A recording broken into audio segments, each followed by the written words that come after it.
بہت بڑا سوال کھڑا ہوتا ہے. یہ بھی ایک گوشہ ہے گفتگو کا ختم نبوت کے اوپر کہ جتنے نبی آئے آنے والوں کی بشارتیں دیتے ہوئے آئے. سبحان اللہ. ہر نبی آنے والے نبی کی بشارتیں دیتا ہے اشارہ دیتا ہے. اور ہر آنے والا پچھلوں کی تصدیق فرماتا ہے. کیا بات ہے. تو ہمارے نبی کے لیے تو سارے نبیوں نے بشارتیں دی, کیا بات ہے. سارے نبی سبحان بشارتیں اللہ. دیتے ہوئے آئے. اب ہونا یہی چاہیے تھا کہ اگر حضور کے بعد بھی کوئی نبی ہوتا تو اللہ کے رسول اس کی بشارت دیتے. کیا بات ہے حضرت صاحب, سبحان اللہ. اللہ کے رسول اس کی بشارت دیتے, لیکن اللہ کے رسول نے صاف فرما دیا کہ میرے بعد نبی نہیں ہے, واہ. اس لیے آپ نے بشارت بھی نہیں دی. ہاں میرے بعد خلفاء ہوں گے, کیا بات ہے. میرے بعد خلفاء ہوں گے. اب نبوت کا سلسلہ ختم, اور اس کو آپ نے تمثیل کے ساتھ, میں نے بتایا نا کہ صراحتاً دلالتاً اشارتاً قرآن اور سنت میں بے شمار دلائل موجود ہیں اس کے. جی. ایک تمثیل آپ نے بیان فرمائی ختم نبوت کی, قصر نبوت کی آپ نے ایک تمثیل, بڑی مشہور حدیث ہے, اس کو مفہوم عرض کروں, گفتگو ختم کر رہا ہوں میں. سبحان اللہ. فرمایا کہ میری مثال ایسے ہے اور پچھلے نبیوں کی, واہ یہاں پر بھی یہ لفظ موجود ہے, واہ واہ. ان مثلی و مثل الانبیاء قبلی, کیا بات ہے. جو مجھ سے پہلے جو نبی ان کی مثال ایسے ہے کہ جیسے کہ ایک گھر بنانے والے نے گھر بنایا, عمارت, کیا بات. اور اس کو خوب سجایا اور سنوارا. واہ. لوگ آتے ہیں اور اس کو دیکھتے ہیں, دیکھتے ہیں. اس کے حسن سے مبہوت ہو جاتے ہیں, سبحان اس کی تعمیر پر حیران ہو جاتے ہیں, سبحان اللہ. لیکن ایک جگہ پر ایک اینٹ کی جگہ خالی ہے. سبحان اللہ. سب کچھ مکمل ہے, صرف ایک جگہ, ایک اینٹ کی جگہ کے خالی ہے. اللہ کے رسول نے فرمایا اس قصر نبوت میں جہاں پر جو کمی رہ گئی ہے ایک اینٹ کی, پھر اس کے بعد وہ عمارت مکمل ہو گئی. کیا بات. اس کے اندر کسی اضافے کی ضرورت نہیں ہے, کسی زیادتی کی ضرورت نہیں ہے, کسی مزید کام کی ضرورت نہیں ہے. فرمایا کہ وہ آخری اینٹ میں ہوں.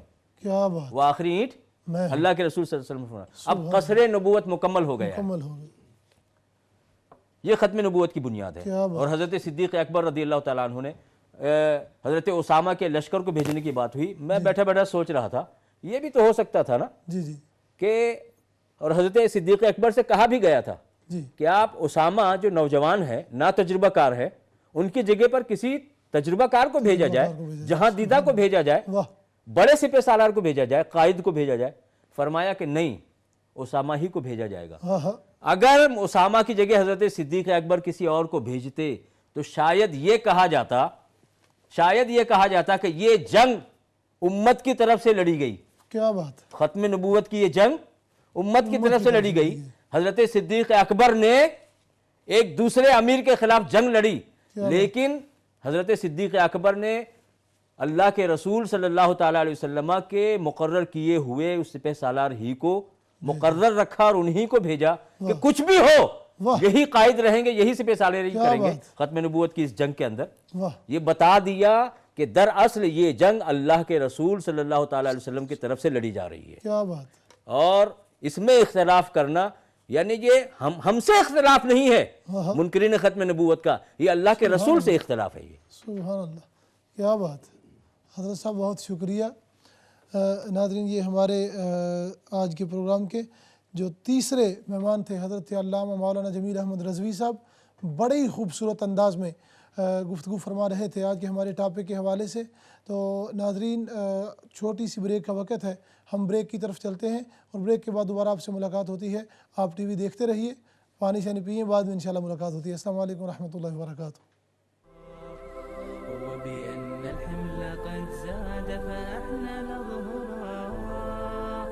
فإذا الصاعد